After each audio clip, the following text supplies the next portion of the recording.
Hey everyone, Chris here with all the dad things, back again for another longer video on this now sunny day. It wasn't sunny before. I'm sure you can hear the wind chimes in the background. That's the breeze is actually starting to kick up. It's almost a little chilly now. I'm in shorts because I refuse to put long pants back on. It is spring, and as far as I'm concerned, it's shorts time. But I am in a hoodie, so you know, you win some, you lose some. But yeah, I hope you're all having a great weekend so far. We've been having a great one. Out enjoying this weather while I can, enjoying the sun. Gonna take Sophia on a walk shortly. Not too long because of the breeze, but yeah, something. And yeah, interestingly enough, today is actually my birthday. I turned 25 today. So yeah, big developments. We are celebrating by basically doing nothing. We are keeping it very low-key today, just kind of chilling out, having a quiet day. After the week we've had, we absolutely all need it, so that's what I want for my birthday, a quiet day. So yeah, on the topic of growing up, while I have hit the milestone at 25 of having a fully formed frontal lobe, go me, my baby, Sophia, is over 4 months now. And at her 4-month appointment, her pediatrician approved, after running some tests, that she is ready to begin trying food for the first time, her purees. So today's topic is all about introducing your baby to food, and we'll kind of just take a deep dive into what that looks like, the do's and don'ts, introduction in foods, and really just the whole aspect of what it's like to give your baby food for the first time. So, like I said, my daughter Sophia is over 4 months old now. And the 4-month mark is essentially kind of the marker for when your baby can start trying foods. That's the earliest they can start trying purees. Their first starter foods, the first starter purees. Now, research does show that the introduction of first foods can happen anywhere in between 4 months and 6 months. It really kind of depends on your child's individual development, where they are with head control, sitting up, like assisted sitting, core strength, stuff like that all plays a heavy role into deciding when your baby is ready to start trying their first foods. So it can be early as it can be as early as 4 months, and as late as 6 months is when they try their first purees. Now there's a very finite selection. You do not have many options when your baby tries their first assisted sitter foods.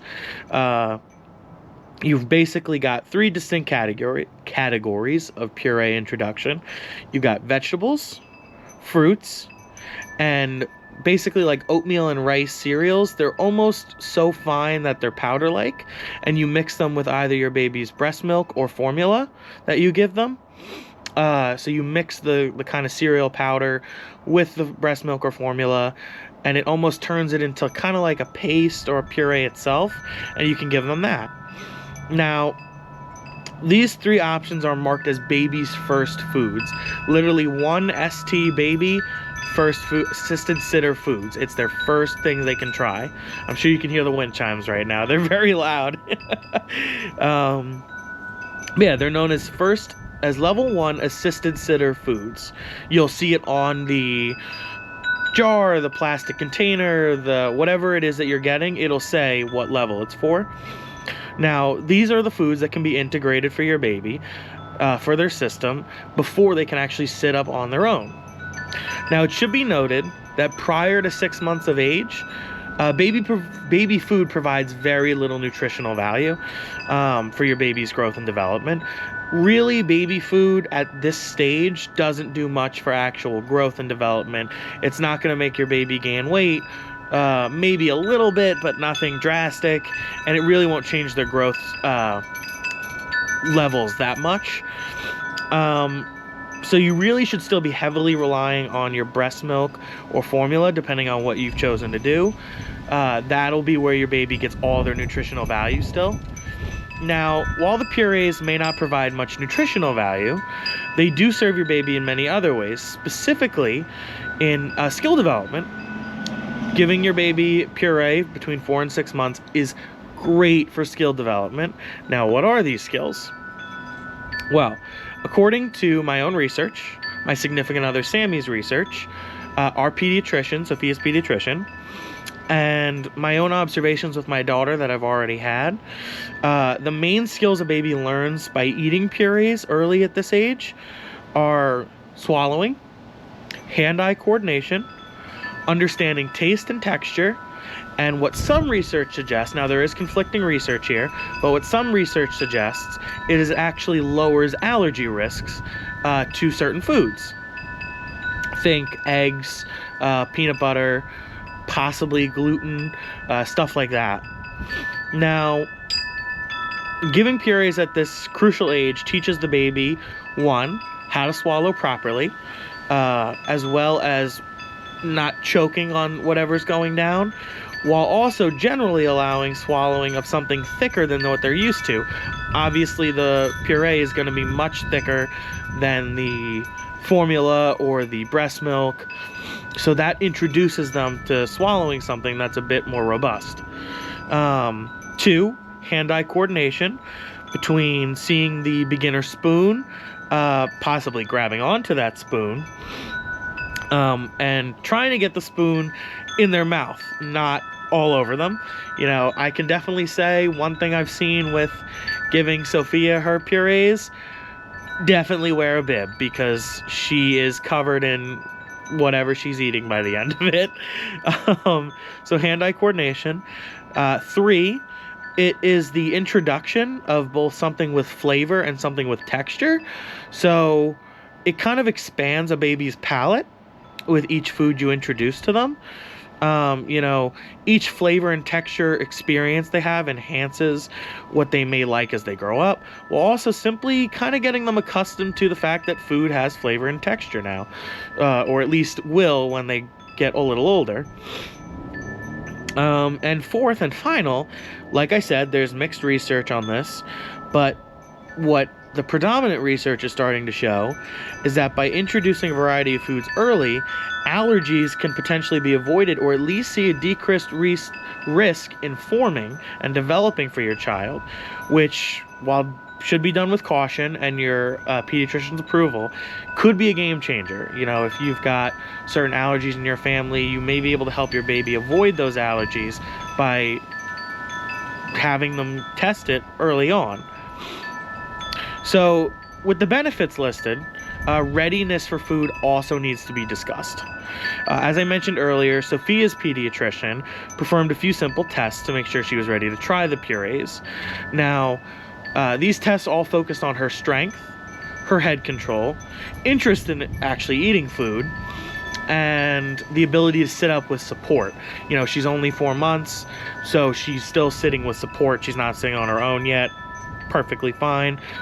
I don't know if any baby can sit on their own at 4 months. That's really early. So first she checked if Sophia could roll, if she could prop herself up with her arms while she's on her belly, and what her head kind of did while she did both things. Did it weeble wobble? Did it tend to fall to one side? Stuff like that. She then checked her general strength, her arm strength, her neck strength, her core strength. What could she do? What was she physically capable of? All which are needed to be able to try the baby food. And finally, she, the pediatrician, assessed Sophia's ability to sit up and stay sitting with support. You know, like for us, it was her holding Sophia while she sat on the bench, which is absolutely necessary for food introduction. You know, thankfully for us, Sophia excelled in every test, leaving only one thing left. See if she's actually interested in food. So we had to bring her home and basically see, would she show any interest. Now, she personally showed instant interest. She literally could not have been more excited and forceful to get that spoon into her mouth with the cereal, which is what we tried first. And her current favorite, carrot puree, was what we tried next. Now remember, each baby is different, so while Sophia was able to start trying at 4 months, another baby may not be ready till 5 months or 6 months. It's really all depends on their head control, ability to sit up, general strength, and, you know, if they're actually interested in food yet. They may not be. Sophia was interested instantly, but she very well could not have been. You know, you have to let it come naturally. Now, there are a few things to know about introducing food to your baby before doing so. First and foremost, always check with your pediatrician. Make sure you have a pediatrician that you trust, and you check with them before beginning baby food, as they can best assess if your baby's ready for the baby food, or if they need more time to grow and develop. Second, there's an important rule when introducing food. Always, always, always try one food first for at least 3 days. So for us, we had Sophia do carrots for 5 days straight to make sure she didn't have a reaction. So you want to do at least 3 consecutive days. Now, you know, me and Sammy started with carrot puree. We did it for 5 days straight. No reaction. Great. On to string beans. That's round 2. Now third, while gross, you should know whatever color food your baby's eating. So for us, carrots, orange. That's going to affect the color of their poop. So whatever they're eating, it'll tint their poop that color. So right now, Sophia's poops are a bit orange, which is totally normal because she's eating the carrots. So it's nothing to freak out about. And yeah, it's really whatever you choose to start them on. And finally, we kind of come to the more 2 controversial points. The first is what type of food to start your baby on. Do you start them on veggies or fruits? Now, there's conflicting information. Some people say that you should always start with vegetables before fruits. Start with savory, then do sweet, so they're not hooked on the sweet and don't want to eat the savory. Other research says it really doesn't matter. Personally, we decided to start with veggies and then go to fruits. Really, we started with cereal, but then went to veggies. We're going to go to fruits next, just to avoid the possible risk that she doesn't want to eat the vegetables, because I was bad at eating vegetables for a long time, so I'd prefer to avoid her for that. So yeah, you really, it's up to you and your partner. Choose what works best for you. It's a personal decision. The other controversial item is the use of a 4-month-old assisted sitting seat. Now, some say they can cause posture issues.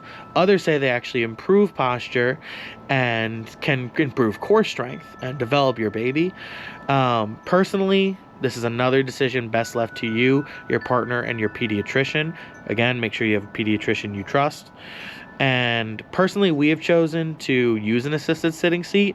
We found one recommended by our pediatrician that has a lot of research backing up the specific seat we're using.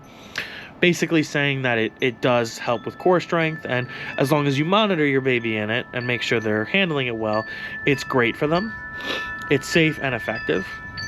So yeah, that really covers the whole concept of giving your baby their first food between 4 and 6 months. Just remember, always make sure it is level 1 assisted sitter food when you start, and please always have your pediatrician assess your baby. Make sure your baby is ready for the food. You want to make sure they're ready for that process first. And yeah, I gotta say, in my personal experience with my daughter, it's been an absolute blast. I love feeding her. The faces she makes while trying to get to the spoon are absolutely priceless. I mean, they're hysterical. You know, we have countless videos already for our personal keepings, because it's just so adorable and entertaining to watch her. She absolutely loves the carrots. I can't wait to try string beans with her. That's what we're gonna do next. Though I do personally think she's gonna go for those fruits pretty quickly. That's why we started with the veggies. I think when banana and apple come around, she's gonna be ecstatic for those. You know, funny enough, her face on her very first bite of cereal was so memorable. She like half smiled, half made like a ew face, like, what is this, what are you feeding me?